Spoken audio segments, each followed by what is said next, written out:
Okay, इस तरीके से सरकार जो है, प्रभुपाद जी बिल्कुल उनके समय का लाइव उदाहरण दे रहे हैं कि बॉम्बे में तो सरकार फेल हो गई शराब को अवैध रूप से। वैसे तो शराब बिल्कुल बंद थी, पीना ही नहीं अलाउ था, तो लोग छुप छुप के पीते थे और शराब बनाने वाले छुप छुप के बनाते थे, बेचते थे और ज्यादा बढ़ने लगा, अवैध शराब ज्यादा बिकने लगी।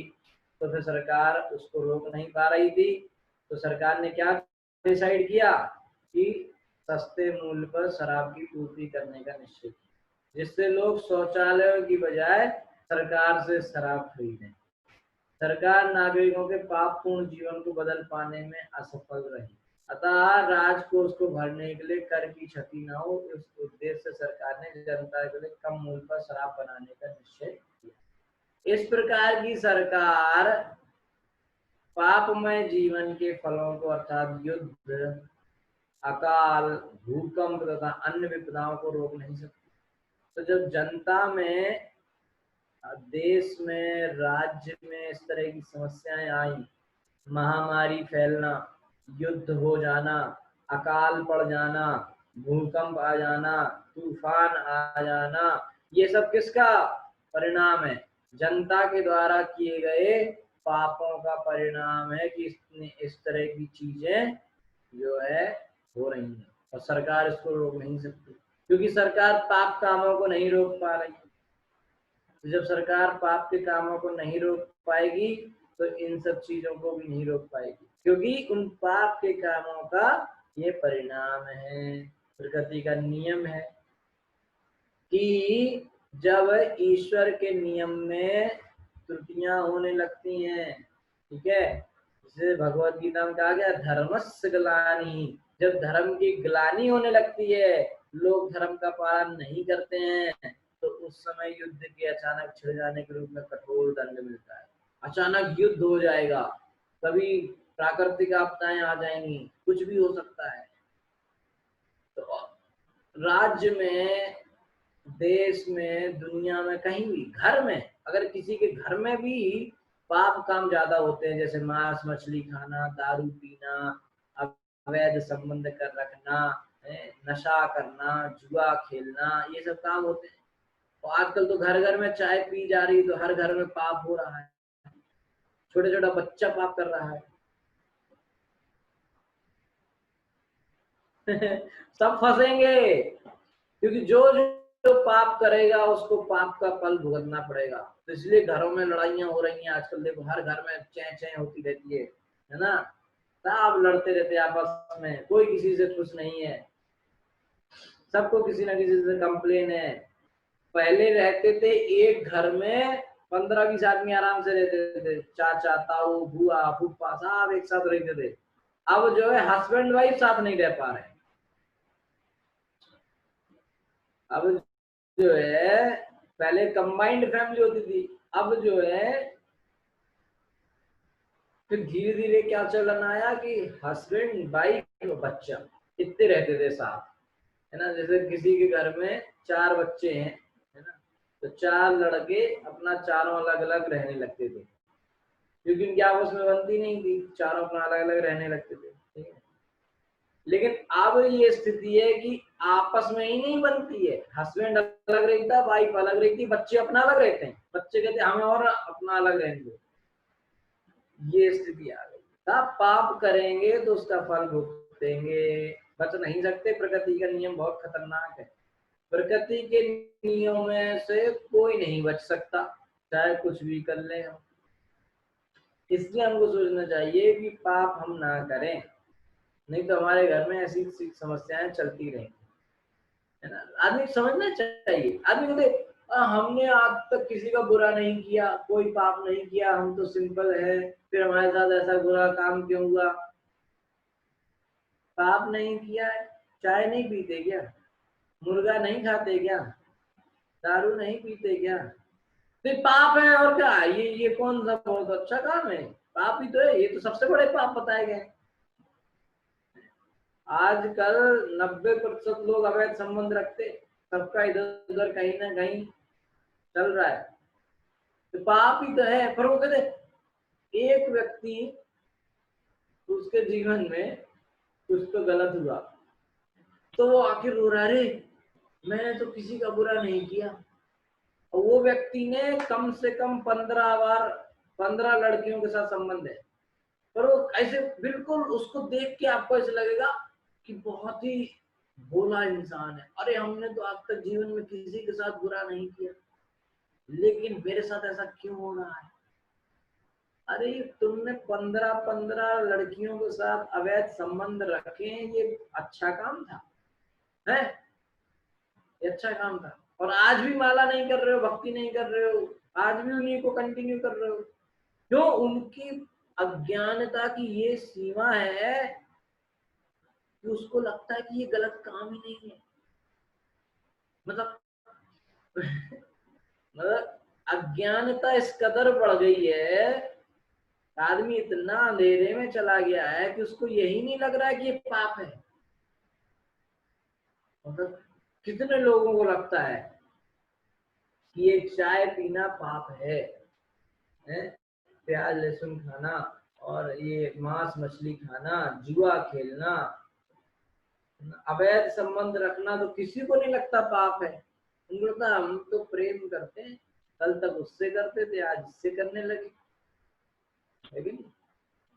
तो ये सब पाप ही तो है। ये पापों का फल भुगतना पड़ेगा। और परिवार स्तर पे हो तो परिवार को, घर परिवार के स्तर पे घर परिवार को कष्ट मिलेंगे, देश स्तर पे देश को, दुनिया स्तर पे दुनिया को। और जो जिम्मेदार व्यक्ति होता है उसको भुगतना पड़ता है। माता बच्चे पाप करेंगे तो माता पिता को भी थोड़ा भुगतना पड़ेगा। जनता पाप करेगी तो राजा को भुगतना पड़ेगा, है कि नहीं? शिष्य पाप करेंगे तो गुरु को थोड़ा बहुत भुगतना तो पड़ेगा। तो इस तरीके से देश में इस तरह की समस्याएं आ जाएंगी, दुनिया में महामारी फैल जाएगी अचानक। काय फैल गई? पाप बढ़ रहा था। तो जो महामारी फैलती है तो सब घर के अंदर बैठ जाते हैं चिपक के, पाप थोड़ा कम होता है?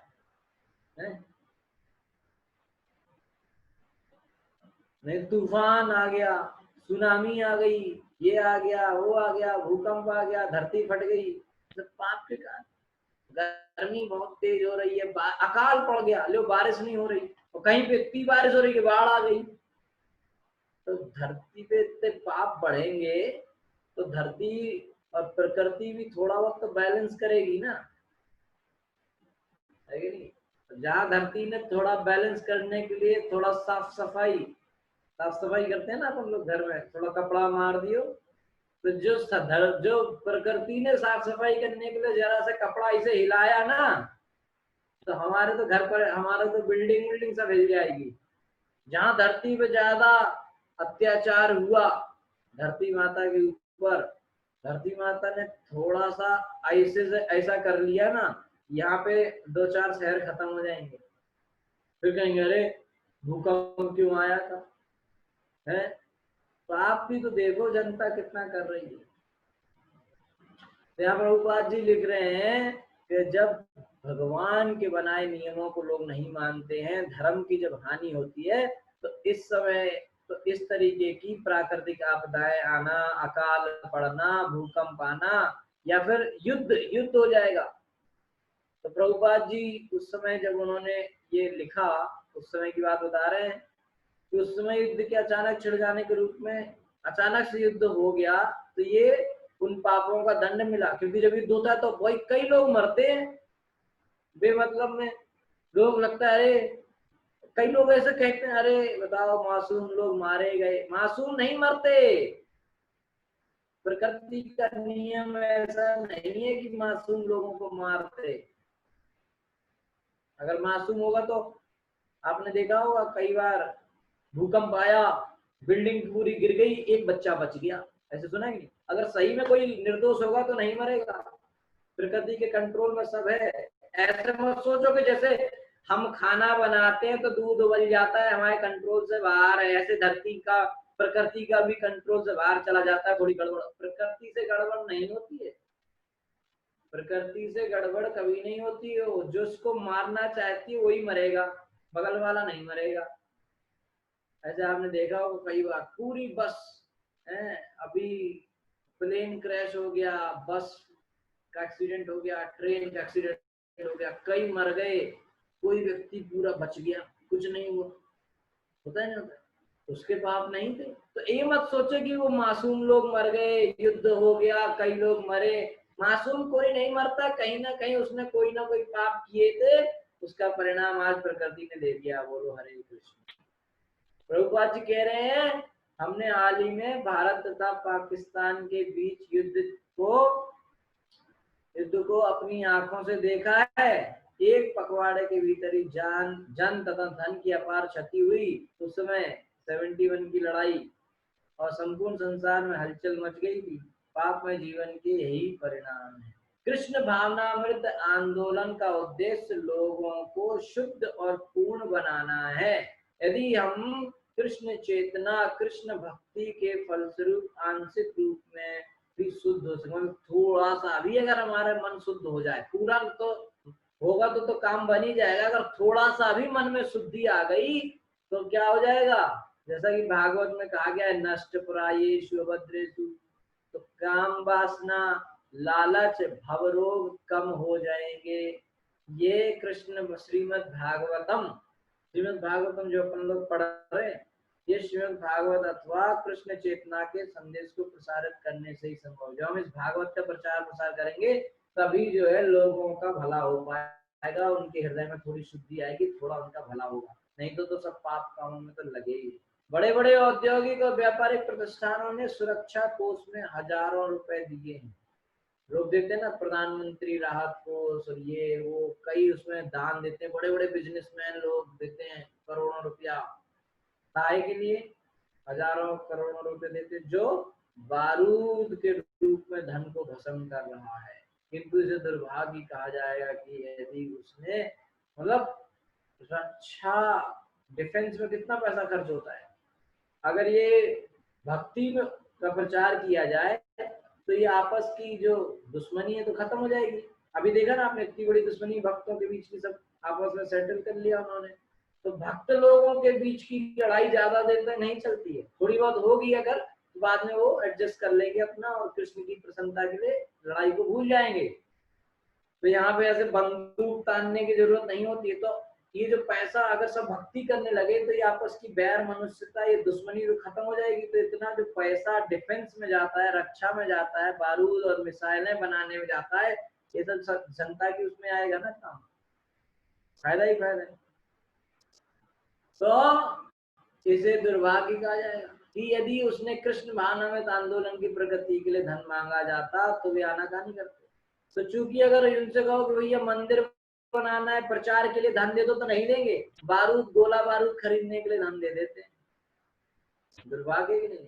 ऐसी परिस्थितियों में संसार में समय समय पर उथल पुथल तथा युद्ध आरंभ होते रहेंगे। तो जब पाप इस तरह से करते रहेंगे तो समय समय पे संसार में लड़ाइयां होना, युद्ध होना और भूकंप आना, प्राकृतिक आपदाएं, बाढ़, तूफान आना, ये सब चलता भी रहेगा। इसके लिए तैयार रहें। आज उधर तूफान आया है तो कल हमारे यहाँ भी आ सकता है। अगर हम पाप कर रहे हैं तो तैयार रहें। कृष्ण भक्ति, कृष्ण भावना भावित ना होने का यही परिणाम है।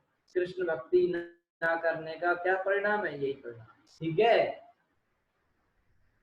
लास्ट श्लोक है, अथाव मृज्याश्रु कला विलोकयन् तृप्त द्रव्य गोचर महापुरुषम पदा स्पृशंतम क्षितिमंस उन्नते विन्यस्त हस्ताग्रम उरुंग विदुष्वा अथ तत्पश्चात अवमृज्य पहुंचकर अश्रुकला, अपने नेत्रों के अश्रु विलोकन देखते हुए अतृप्त असंतुष्ट दृग्गोचरम, आंखों को दिखाई पड़ने लगा कहा पुरुष भगवान को, पदा अपने चरण कमलों से स्पर्श करते क्षितिम पृथ्वी अंश से कंधे पर उन्नति उठा हुआ विन्यस्त विग्रह हाथ का ग्रम अगला भाग उरंग विदुषा सर्पों के शत्रु ग्रहण था। ठीक है, भगवान अपने चरण कमलों से पृथ्वी को स्पर्श करते हुए खड़े थे। बहुत इंटरेस्टिंग बात है ये। भगवान अपने चरण कमलों से पृथ्वी को छूते हुए खड़े हुए थे। भगवान जहाँ खड़े थे, पृथ्वी महाराज से बातचीत चल रही है, तो धरती पर खड़े थे, उनके चरण कमल धरती को छू रहे थे। और उनके हाथ का अगला भाग सर्पों के शत्रु गरुड़ के उन्नत कंधे पर था। देखा आपने, फोटो देखा, आपकी किताब के फ्रंट में होगा, है? तो उनका हाथ गरुड़ के कंधे पर था। तो महाराज पृथु नेत्रों से आंसू पोंछते हुए भगवान को देखने का प्रयास कर रहे थे। इतने आंसू उनकी आंखों से निकल रहे थे प्रेम के कारण, तो उन आंसुओं को पोंछ रहे थे कि भगवान को देख पाऊं। किंतु ऐसा लग रहा था कि मानो राजा उन्हें देखकर अघा नहीं रहा था।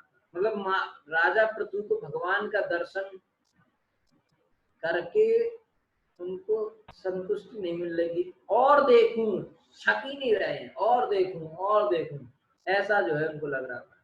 इस प्रकार राजा ने निम्नलिखित स्तुतियां अर्पित की। अब जो है अगले श्लोक में राजा पृथु भगवान की स्तुति करेंगे।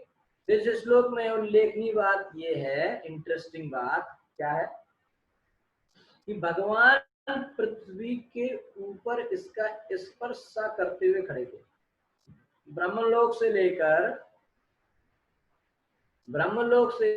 स्वर्ग लोक तक के उच्च लोकों के वासी आध्यात्मिक जीवन में इतने आगे बढ़े हुए हैं कि जब भी वे इस लोक में या अधोलोकों में आते हैं तो वे भारहीनता अपनाए रहते हैं, जिसका अर्थ है कि पृथ्वी को स्पर्श किए बिना खड़े रह सकते हैं। ऊपर के लोग जब यहाँ आते हैं ना, देवता लोग या ये सब, तो धरती को छूते नहीं है, ऊपर ऊपर खड़े रहते हैं, क्योंकि ये नीचा लोक है। हमें बड़े गर्व हो, ऊपर के लोग यहाँ टॉयलेट करने भी नहीं आते, यहाँ देवता लोग, उनको यहाँ गंदगी दिखती है, ठीक है। भगवान विष्णु पूर्ण पुरुषोत्तम भगवान है, किंतु इस ब्रह्मांड के किसी एक लोक में निवास करने के कारण वे इसके किसी देवता की भांति आचरण करते हैं। तो जब वे पृथु महाराज के समक्ष प्रथम बार प्रकट हुए तो वे पृथ्वी का स्पर्श नहीं कर रहे थे, किंतु जब वे महाराज पृथु के आचरण से संतुष्ट हो गए तो वैकुंठवासी नारायण की भांति व्यवहार करने लगे। पृथु के स्नेह में आकर उन्होंने पृथ्वी का स्पर्श किया। पहले नहीं कर रहे थे, पर बाद में स्पर्श किया, किंतु उन्होंने अपने हाथ के अगले भाग को गरुड़ के उन्नत कंधे पर रखा, जिससे वे गिर ना पड़े। ठीक है, ये इंटरेस्टिंग है। क्यों? मतलब भगवान, क्योंकि भगवान को पृथ्वी पर खड़े रहने का अभ्यास नहीं है। भगवान ने गरुड़ के ऊपर हाथ रख लिया क्योंकि भगवान धरती पे तो कभी पैर रखा नहीं, आज रख रहे हैं तो उनको ये कहीं गिर ना पड़े, इसलिए गरुड़ के ऊपर हाथ रख लिया। देखो गरुड़ कितना महान है, भगवान को सहारा दे रहे है ना। तो भगवान ने पृथ्वी पर पैर खड़े होने का उनको प्रैक्टिस ही नहीं है तो उनको लगा कहीं गिर ना जाए, तो गरुड़ का सहारा ले लिया। तो और पृथु के ये सब क्यों कर रहे हैं? पृथु महाराज के प्रेम के कारण कर रहे हैं, नहीं तो धरती पे बिना खड़े ही वो पहले तो बिना धरती पर नहीं खड़े थे, पहले ऊपर से बात कर रहे थे। तो पृथु महाराज के प्रेम की वजह से थोड़ा और अपने आप को नीचे ले आए। ये सब महाराज पृथु के प्रति उनकी वत्सलता के लक्षण है, प्रेम के लक्षण है। अपने को परम भाग्यशाली मानकर पृथु महाराज हर्षातिरेक के कारण भगवान को ठीक से देख नहीं पाए, फिर भी उन्होंने अपनी रुद्र वाणी से उनकी स्तुति करनी। तो रो रहे थे बेचारे, इतना रो रहे थे कि भगवान को देख ही नहीं पा रहे थे, और गला बिल्कुल भर गया था, बोल ही नहीं पा रहे थे। पर फिर भी आप सीन को समझने की कोशिश करो, मतलब इतना प्रेम उमड़ रहा है कि पृथु महाराज रो रहे हैं, भगवान के सामने हाथ जोड़कर रोए जा रहे हैं, रोए जा रहे हैं, गला भर गया है, आवाज नहीं निकलती। तो उस रोते हुए परिस्थिति में भरे गले से, रुद्ध गले से, है ना, भाव बिल्कुल उमड़ रहा है, गला बिल्कुल भर गया है, उस भरे गले से अब जो है पृथु महाराज भगवान की स्तुति करेंगे, प्रार्थना, है ना। बहुत बोल ही नहीं पा रहे, पर बड़ी मुश्किल से जो है प्रार्थना करेंगे, ठीक है। स्तुति करते हैं, जैसे अभी आप पहले कई लोगों का सुनते आए ना, अभी वैसी स्तुति। तो स्तुति में जब कुछ अच्छा भगवान करे तो भगवान की तारीफ करना, स्तुति करना। जैसे भागवतम में कई स्तुतियां हैं, ठीक है, गजेंद्र ने करी है, नाग पत्नियों ने स्तुति करी है, ब्रह्मा जी ने स्तुति करी है, यहाँ पृथु महाराज करने वाले हैं, सुखदेव गोस्वामी ने स्तुति की है भगवान की, ठीक है। तो इस तरीके से जो है ध्रुव महाराज ने स्तुति की है, प्रहलाद महाराज ने स्तुति की है, कर्दम मुनि ने कपिल देव की स्तुति में कुछ श्लोक बोले, तो स्तुति करनी चाहिए भगवान की। तो हम लोगों को भी भगवान को प्रसन्न करने के लिए भागवतम की इन स्तुतियों को याद करके बोलना चाहिए। ठीक है, हरे कृष्णा। ग्रंथराज श्रीमद् भागवतम की जय, श्री प्रभुपाद की जय। किसी का कोई प्रश्न है तो आप पूछ सकते हैं।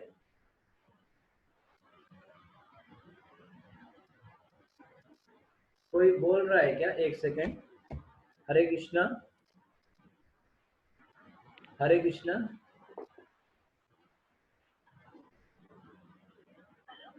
हरे कृष्णा प्रभु जी। हाँ, प्रणाम प्रभु जी। प्रणाम। बताइए, आपका प्रश्न है? हाँ जी प्रभु जी, ये जो आपने बताया था कि जो एक दूसरे पर रुष्ट तथा मनोमालिन्य पूर्ण रहे, तो क्या इसका क्या मतलब है? क्या रहे मतलब? समझा नहीं। मतलब आप कौन से आपने बताया था ना, ये मैं श्लोक बता रही हूँ 18, 18। 18वां नंबर का? हाँ जी। एक सेकेंड।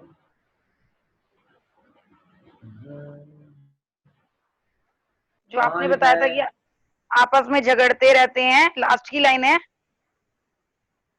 Last line? हाँ जी। अच्छा। और संसार संसार में में कृष्ण भावनामृतान। हाँ जी। आंदोलन को प्रसारित करने की नितांत आवश्यकता है, क्योंकि भले ही लोग कभी कभी एक दूसरे पर रुष्ट तथा मालिन्य पूर्ण रहे, किंतु कृष्ण भावनामृत होने से ऐसी प्रतियोगिता, स्पर्धा, ईर्ष्या को बिना कठिनाई के समन्वित किया जा सकता है। तो इसमें क्या समझ में नहीं आया आपको?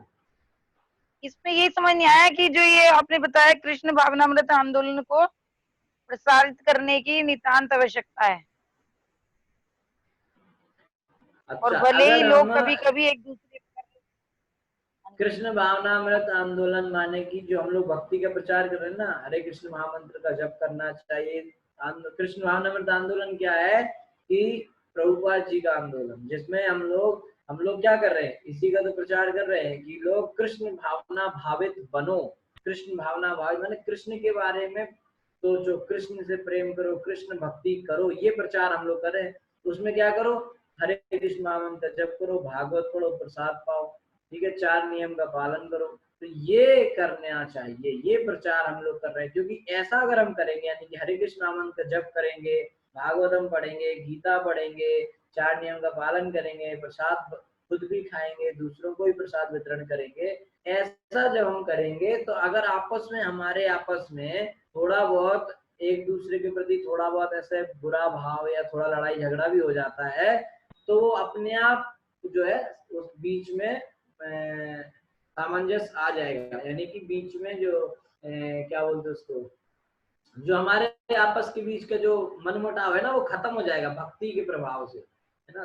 कुछ दिन रहेगा, फिर हम उसको भूल जाएंगे। देखो ना आप, इनका तो पृथु का और इंद्र का तो आपस में वो हो गया झगड़ा, लेकिन भक्ति के प्रभाव से उन्होंने, इंद्र को भी अपने आप अपनी गलती समझ में आ गई और उन्होंने क्षमा मांग लिया, पृथ्वी महाराज ने उनको गले लगा लिया, है ना। तो इस तरीके से जैसे एक घर में कई लोग हैं और सभी भक्ति करते हैं, है ना।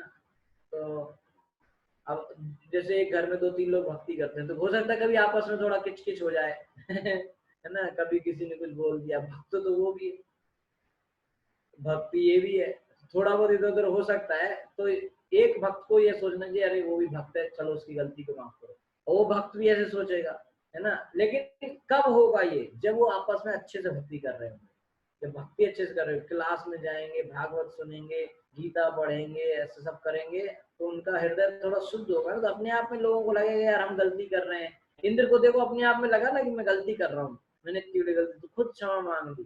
प्रथम इंद्र ने खुद अपने आप में उसको लज्जा आने लगी कि मैं गलत कर रहा हूँ।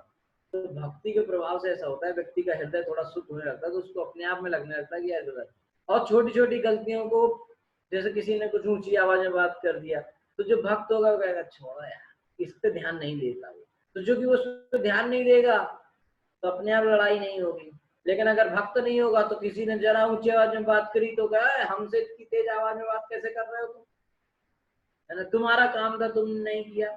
लेकिन अगर भक्त होएगा तो कहे ठीक है चलो कोई बात नहीं, है ना, वो उसको निकालेगा। तो जब एक बार, 2 बार, 4 बार, 10 बार हम उनकी गलती को ऐसे ही इग्नोर करेंगे तो अगले बार आदमी सोचेगा यार ये तो हम इनको खूब परेशान करते हैं, ये तो कुछ बोलते ही नहीं, तो उसका थोड़ा अपने आप में वो नम्र हो जाएगा ना। तो ऐसे परिस्थितियां अपने आप ठीक हो जाती हैं अगर भक्ति हो रही है घर के अंदर, है ना। ठीक है। तो इस तरीके से भक्ति प्रभु जी का प्रचार इसलिए करना। ये नहीं पता चला है मनोमालिन्य पूर्ण रहे। अच्छा, हम्म, मनोमालिन्य पूर्ण का मतलब होता है कि मन में मालिन्य भरा हुआ है। मनो मालिन्य माने मल, माने कचड़ा, कचरा। काम, क्रोध, लोभ, मोह, मद, ईर्ष्या मन के अंदर भरी हुई है, पूर्ण है। हमारा मन, हमारा हृदय किस चीजों से भरा हुआ है? इन्हीं चीजों से भरा हुआ है ना। तो ये सब और हृदय। ईर्ष्या को बिना कठिनाई के समंजित किया जा सकता है। हाँ, तो अगर हम भक्ति कर रहे हैं तो बिना किसी कठिनाई के, समंजित माने उसको दबाना, ये सब हृदय में ये सब चीजें होंगी ना। जैसे अभी घर में 2-3 लोग भक्ति कर रहे हैं और एक व्यक्ति को कुछ तो ज्यादा उसकी जॉब बढ़ गई या उसको कुछ बहुत बढ़िया हो गया, तो हमको लगेगा मेरा प्रमोशन नहीं हुआ, इसका कैसे प्रमोशन हो गया। तो ये स्पर्धा या ईर्ष्या, ये सब भक्ति करने से धीरे धीरे धीरे धीरे अपने आप, ठीक है, उसने कुछ ज्यादा ले लिया, चलो ठीक है छोड़ो, तो अपने आप भक्ति के प्रभाव से सब कुछ समंजित माने दब जाएगा, सब खत्म हो जाएगा, ठीक है। तब हृदय में जाए। जो भी बुरा वो अपने आप सब, आग आग जैसे जलती है ना, तो उसको अपन पानी डाल के क्या करते हैं, समंजित करते हैं, तो वही समंजित शब्द है, समझ। ठीक है। ठीक है प्रभु जी, थैंक यू प्रभु जी। बहुत बहुत धन्यवाद, आप लोग ध्यान से पढ़ रहे हैं और सुन रहे हैं, ये बहुत बहुत धन्यवाद आपको। और बहुत प्रेरणादायक है कि आप इस तरीके से ध्यान से सुन रहे हैं और ध्यान से किताब में एक एक शब्द को, एक एक लाइन को पढ़ रहे हैं। यही असली चीज है, ऐसा करने से हम बहुत तेजी से भक्ति में आगे बढ़ सकते हैं, ठीक है। खाली इस कान से, कई लोग सोचते हैं इस्कॉन का प्रोग्राम है ना, इस्कॉन का प्रोग्राम माने इस कान से सुनो, इस कान से निकाल दो, इसका मतलब होता है इस्कॉन, ठीक है। ऐसा नहीं है, ठीक है। जैसे आप ध्यान से सुना, उसने समझा क्या नहीं समझा, उसको पकड़ लिया, बाद में यही असली चीज है, उसको समझना है, पढ़ना है, और फिर अंतिम बात, फिर उसके बाद की बात क्या है, उसको जीवन में उतारना है। तो जब उतारना हम है। उस चीजों, भागवतम में जब हम सुनते हैं, जब हम इन चीजों को अपने जीवन में अभी सुन के तो बहुत अच्छा लगता है, लेकिन जब हम इनको जीवन में उतारते हैं, इनको अपने जीवन में करना चालू करने लगते हैं, तो जब इनको करेंगे तो कुछ समय बाद इनका परिणाम आएगा। वो जब परिणाम आएगा तो अपने को बहुत अच्छा लगेगा, फिर अपन को मजा आने बहुत। लगेगा ये सब करने में। हरे कृष्णा। हरे कृष्ण, हरे कृष्ण। अब कोई प्रश्न है क्या? ओके। ग्रंथराज श्रीमद् भागवत की जाए, शिल प्रभुपाद की जाए। हरे कृष्ण। जय।